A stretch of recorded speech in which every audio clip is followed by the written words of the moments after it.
আসসালামু আলাইকুম। ওয়ালাইকুম আসসালাম। আপনার নামটা কি? আমার নাম মোহাম্মদ শান্ত হোসেন।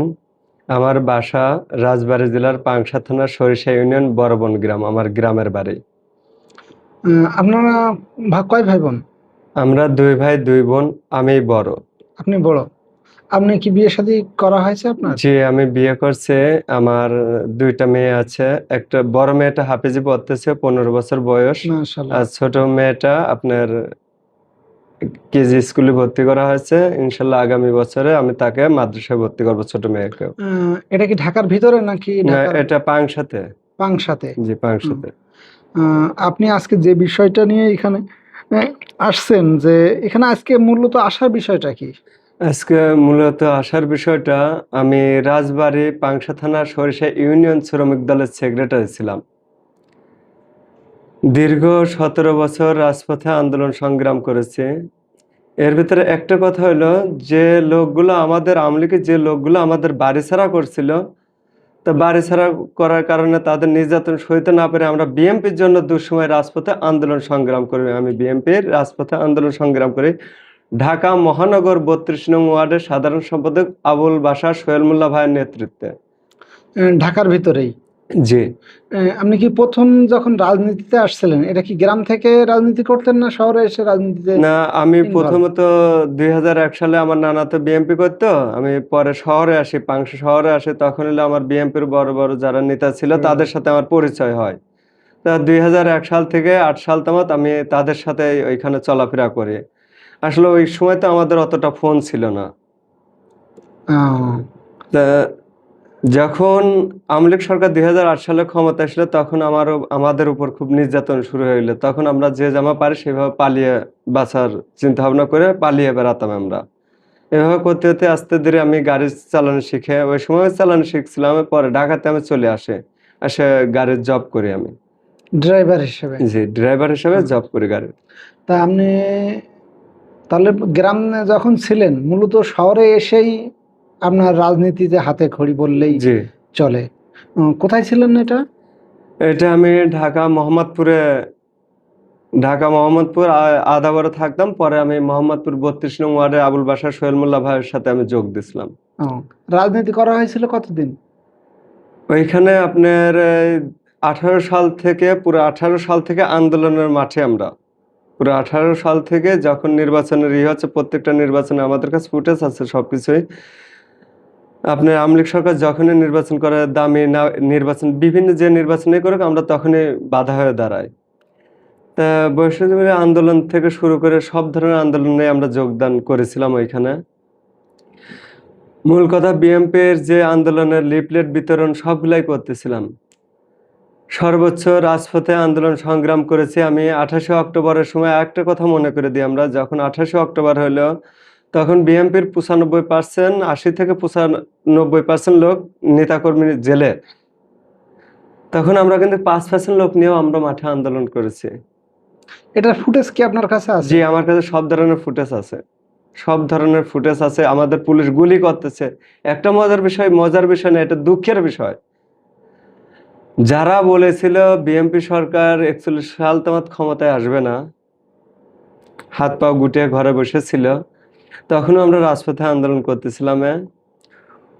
১৯শে জুলাই এটা মনে হয় ১৯শে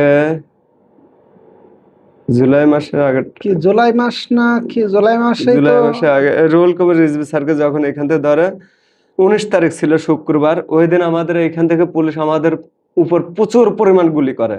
সে ফুটেজও আছে আমাদের।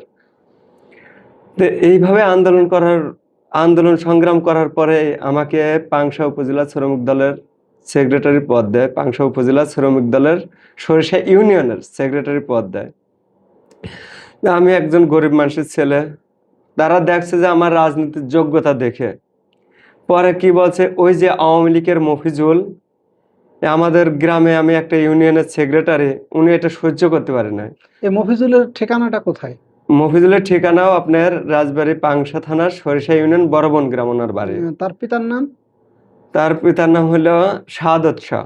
সাদাত শাহ। জি। স্থানীয়? স্থানীয় উনি বাসার পাশেই? হ্যাঁ, বাসার পাশে। উনি ঢাকা থেকে থাকে। ওনার ভাই পানি উন্নয়ন বোর্ডের ইঞ্জিনিয়ার রুহুল আমিন। প্রচুর দুর্নীতির টাকার অবদান, ওনার প্রচুর টাকার ইনকাম করেছে দুর্নীতির টাকা। এই টাকার গরমে এই মফিজুল এইগুলা করে। আর একটা বিষয়, মধুখালের এমপি ক্যান্ডিডেট ছিল মাসুদা, উনি হলো ওর মফিজুলের খালা। আবার এই মফিজুলের ফুফতো ভাইয়ের নাম হলো ফজল হক, ইনি আওয়ামী লীগের নেতা ছিল। যখন স্বৈরাচার হাসিনা, শেখ হাসিনা যখন বলল যে তৃণমূল বিএনপি নির্বাচন করো, তখন এই আওয়ামী লীগ থেকে এরা ওইখানে নির্বাচন করে ফজলুল হক। তা আমাদের দল বিএনপি কে ধ্বংস করার জন্য কত চক্রান্ত চলছে, কিন্তু আমরা তো সেই চক্রান্তে পা রাখি নাই। সবচেয়ে বড় কষ্ট লাগে যে আমি রাজপথে আন্দোলন সংগ্রাম করেছি, জানেন। আজকে আমার পরিবার 5 তারিখের পরে যা, জুলাই আন্দোলনের পরে 5 তারিখের পরে যে আমি একটা প্রকল্প পাই, আমার বেগম খালেদা জিয়ার ব্যানারটা টানে আমাদের গ্রামে, সেই ব্যানারটা পর্যন্ত ছিঁড়ে ফেলে এই মফিজুলের লোকজন। আর ধর্ষণকারী রাজাই আছে, সে ধর্ষণ মামলার আসামি ছিল, সে দীর্ঘদিন আওয়ামী লীগের সাথে রাজনীতি করেছে। এই রাজায় প্রধানমন্ত্রী বেগম খালেদা জিয়ার ব্যানার পর্যন্ত ছিঁড়ে ফেলছে। একটা কথায়, বেগম খালেদা জিয়ার জন্য কেউ ব্যানার হাতে করে দাঁড়াতে পারতো না। আমি তার মুক্তি চাওয়ার জন্য রাজপথে নয়াপল্টনে ব্যানার হাতে করে আমি দাঁড়া থাকতাম। সে ফুটেজ আছে আমাদের।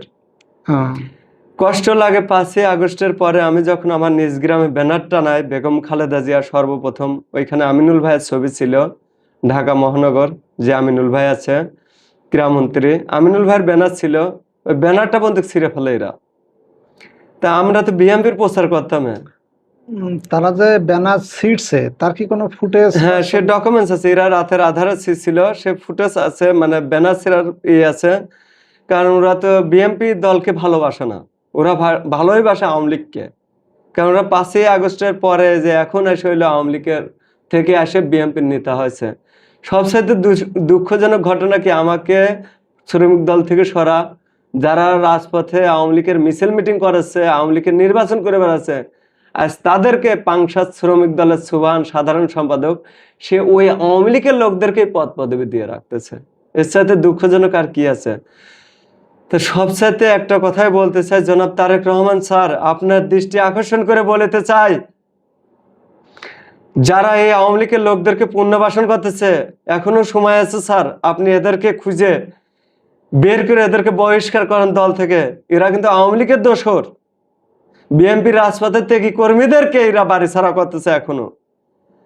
আমি 5ই আগস্টের পর যখন আমার পুরা পরিবারের উপর অত্যাচার চলে, ওই আওয়ামী লীগের মফিজুল আমার পরিবারের উপর, আমার ছোট ভাইয়ের উপর, আমার উপর আক্রমণ করে।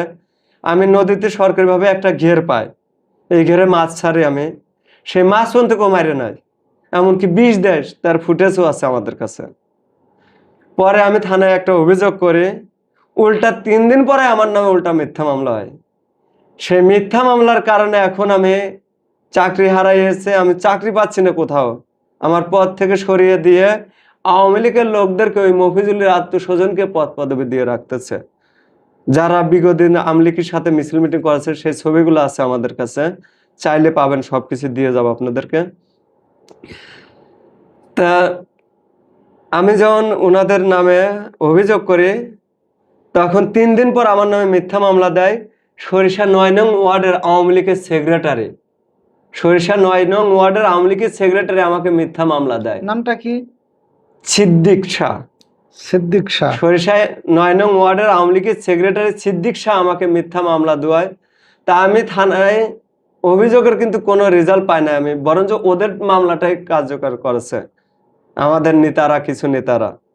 এখন আমি যদি সেই আওয়ামী লীগের বিরুদ্ধে, লোকের বিরুদ্ধে একটা পোস্ট করি, আমাদের নেতারাই আমাদের পর উল্টা ক্ষিপ্ত হয়ে যায়। তা আমরা তো চাই দেশের সাধারণ মানুষের জন্য আন্দোলন করেছি, কোন স্বৈরাচারের কে পুনর্বাসন করার জন্য করি নাই। একটা কথা আমার পরিষ্কার, জনাব তারেক রহমান স্যার, বিএনপির দুঃসময় যারা রাজপথে আন্দোলন সংগ্রাম করেছে, সেই সব ত্যাগী কর্মীদেরকে আপনি মূল্যায়ন করেন। ত্যাগী কর্মীদেরকে মূল্যায়ন করবেন না, স্বৈরাচারের দোষরদেরকে পুনর্বাসন করবেন? আমরা এটা জানতে চাই, সাধারণ জনগণ জানতে চাই। এটা কি করবো বলেন? এখন আমরা বাড়ি ছাড়া। আমি কয়েকদিন আগে এই মফিজুলরা, রাজারা মিলে আমার নামে বিভিন্ন ফেসবুকে লেখালেখি করে, বিভিন্ন খারাপ কথা বলে, তা আমি ওইখানে কিছু লিখছি। ওরা আমাকে ডাইরেক্ট মারার হুমকি দিয়েছে। পরে মোহাম্মদপুর থানায় আমি অভিযোগ করি একটা। এখন আমার জীবনটাই কোন সময় যে মফিজুল রাজাই ফজলুল হক আমাকে কোন সময় গুম করে দেয়, কি সন্ত্রাসী দেখে আমাকে মেরে দেবে। সারা বাংলাদেশে দেখেন বিএনপির রাজপথের কর্মীদেরকে খুঁজে খুঁজে হত্যা করতেছে। জনাব তারেক রহমান স্যার, আপনাকে একটা কথাই বলতে চাই, আপনি যখন লন্ডনে ছিলেন আপনার মার সাথে কিন্তু আপনি দেখা করতে পারেন নাই। এই আমাদের মতন রাজপথের কর্মীদের কারণে কিন্তু আজকে আপনি বাংলাদেশে পা রাখেছেন, আজ প্রধানমন্ত্রী হয়েছেন। আপনি জানেন মার সাথে দেখা করার কষ্টটা কি, দেখা করতে পারেন নাই আপনি, তার কষ্টটা কি। আজকে বাংলাদেশে আপনি প্রধানমন্ত্রী, আজ কেন আমার মা বাবার সাথে আমরা দেখা করতে পারি না? আমার মা বাপ কেন বাড়ি ছাড়া? আমরা বাড়িতে গেলে বলে যে এদেরকে আমার ঘরেতে অস্ত্র রেখে এই মফিজুল রাজাই ফজলুল হক আমার বাড়িতে অস্ত্র রেখে আমাদেরকে মিথ্যা মামলায় ফাঁসাবে। এখন আমাদের নামে গুজব ছড়ায়, আমরা বলে ইয়াবা ব্যবসায়ী। এর সাথে দুঃখজনক ঘটনা কি, আমাদের নেতারা দেখে এগুলা কিন্তু কোনো বিচার পায় না। জানি হয়তো আমি বিচার পাবো না। আপনারা সর্বশেষ সরকারের কাছে কি চান আসলে? সর্বশেষ সরকার আমার জন্য কি করবে কি না করবে আমি জানি না। আমি জানতে চাই যে বিএনপির জন্য যারা রাজপথে আন্দোলন সংগ্রাম করেছে সেই সব ভাইদের কি খোঁজ খবর নিতে হবে। তাদেরকে পদ পদবি না দিলেও কোনো সমস্যা নাই, তাদেরকে সম্মানটুক চায়। তারা যারা রাজপথে আন্দোলন করতে যা গুলি খেয়ে মারা গেছে তাদের পরিবারের খোঁজ খবর নিতে হবে। যারা রাজপথে আন্দোলন সংগ্রাম করেছে বিএনপির জন্য নির্যাতিত হয়েছে তারা এখন কোথাও সম্মান পাচ্ছে না, তাদেরকে যোগ্য সম্মান দেওয়া লাগবে। এমনকি যদি কমিটিতে দেন, ইউনিয়ন পর্যায়ে, থানা পর্যায়ে, এই লোকেদের ফুটেজ চাই। আমরা প্রত্যেকটা লোকের ফুটেজ চাই।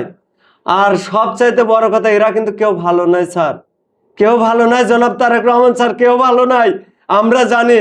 কোন নেতা আপনাদের কাছে বলতেছে না, কিন্তু আপনি এটা নেন, এই তথ্যগুলো নেন, তাহলে আপনি বাংলাদেশে টিকতে পারবেন। স্বৈরাচারের হাসিনার পতন হয়েছিল একটা কারণে, মেধা না কুঠা। এই আমজনতা আজকে যারা রাজপথে আন্দোলন সংগ্রাম করছে তাদের কিন্তু রাজপথে নামবে স্লোগান নিয়ে, ত্যাগীদের মূল্যায়ন না স্বৈরাচারের দোষদের পুনর্বাসন। স্যার বুঝতে পারতেছেন কি হবে এটার জন্য? এখনো বিভিন্ন থানায় প্রশাসন ভাইরা আছে যারা আওয়ামী লীগের লোকের বাড়িতে শেল্টার দিয়েছে, মফিজুলের বাড়িতে পুলিশ প্রশাসন শেল্টার দিয়ে চলে। স্যার এটার মানে কি জনাব তারেক রহমান স্যার? আমার মাথায় আসে না যে আওয়ামী লীগের লোক এখনো পুলিশ প্রশাসন পাহারায় চলে আর আমরা বাড়ি ছাড়া। এর চাইতে দুঃখজনক স্যার আমাদের আর নাই। বিএনপি যারা ছিল, যাদের সঙ্গে যোগাযোগ, তাদের সঙ্গে কি যোগাযোগ করেন না যে ভাই আমি এইভাবে অত্যাচারিত হচ্ছি, আপনারা আমার জন্য কিছু করেন? এমন কি যোগাযোগ করা হয়েছিল কোন বিএনপি? হ্যাঁ আমি করেছি, সবার কাছে বলছে, তারা বলে চুপ থাক, চুপ থাক। এই দলের সুসময় এসে কেন চুপ থাকবো? স্বৈরাচার হাসিনা আমাদের গুলি করবে, পুলিশদের ধরে নিয়ে যাবে, জেলে বন্দি করবে, আমরা সেটা দেখে ভয় পাই নাই। তবে এখন কেন আমরা চুপ থাকবো বলেন? এই স্বৈরাচারের বিরুদ্ধে কথা বলতে কেন চুপ থাকবো? আমাদের কিছু নেতারা বলে চুপ থাক। সবসাথে মেন কথা হলো কি জানেন, ওই নেতারা আওয়ামী লীগের সাথে উঠা বসা করেছে, ওনারা ঠিক মতন রাজপথে আন্দোলন সংগ্রাম করে নাই। এখন আমরা ত্যাগীরা যারা আছি রাজপথে আন্দোলন সংগ্রাম করছি, ত্যাগী কর্মীরা যদি বলে যে ভাই আমার এটা করলে, ওনারা জানে যে এদেরকে যদি আমরা মূল্যায়ন করি তাহলে তো আমরা ওদিক থেকে টাকা খাতে পারবো না। এর আগে যে আপনি পদে ছিলেন একবার বলছিলেন, সে পদ কি পদে ছিলেন আপনি? আমি সরিষাই ইউনিয়ন, পাংশা থানা সরিষাই ইউনিয়ন শ্রমিক দলের সেক্রেটারি ছিলাম। সেক্রেটারি ছিলেন? আচ্ছা, এর ভিতর নামটা? আমার নাম মোহাম্মদ শান্ত হোসেন। এর ভিতর আরো একটা কথা বলি, আমার এক ছোট ভাই আছে যার চাচাকে আওয়ামী লীগের লোক বাইরে বাইরে মাইরে ফেলে, মাইরে দেয়। কি জন্য মারলো? তার অপরাধ ছিল বিএমপি করার অপরাধ, 2008 সালের পরে তাকে মাইরে দেয়। আচ্ছা, এনার ভাইস থেকে পুলিশ ধরে নিয়ে যায়, বিভিন্ন রকম এটি করে তাকে সন্ত্রাসী বানা দেয়। নাম কাজল, তাকে সন্ত্রাসী বানা দেয়, শীর্ষ সন্ত্রাসী বানা দেয় কাজলকে। এই কাজল 2022 সালে আমার সাথে ঢাকা রাজপথে আন্দোলন সংগ্রাম করে। যখন আওয়ামী লীগের লোকজন জানিয়ে যায় যে আন্দোলন করতেছে, সংগ্রাম করতেছে, কিভাবে যেন ওই 2022 সালের কাজলের একটা ছবি এলো ভাইরাল হয়, বিএনপির আন্দোলনের ছবি ভাইরাল হয়, তখন পুলিশ দিয়ে ওই কাজলের বাড়িতে অস্ত্র রেখে কাজলকে ধরা দেয় পুলিশ। এই কাজল কিছুদিন জেল খাটে আসার পরে, মামলা থেকে জামিনে আসার পর আবার আমার সাথে ঢাকা রাজপথে আন্দোলন করার পর 5ই আগস্টের পরে কাজলকেও সরিষা ইউনিয়ন জয়েন্ট সেক্রেটারি পদ দেয়। পদ দেওয়ার পরে এই আওয়ামী লীগের কিছু দোসর আছে, তাদের ছবিতে আমরা যখন সর্বোচ্চ লোক বাইর করি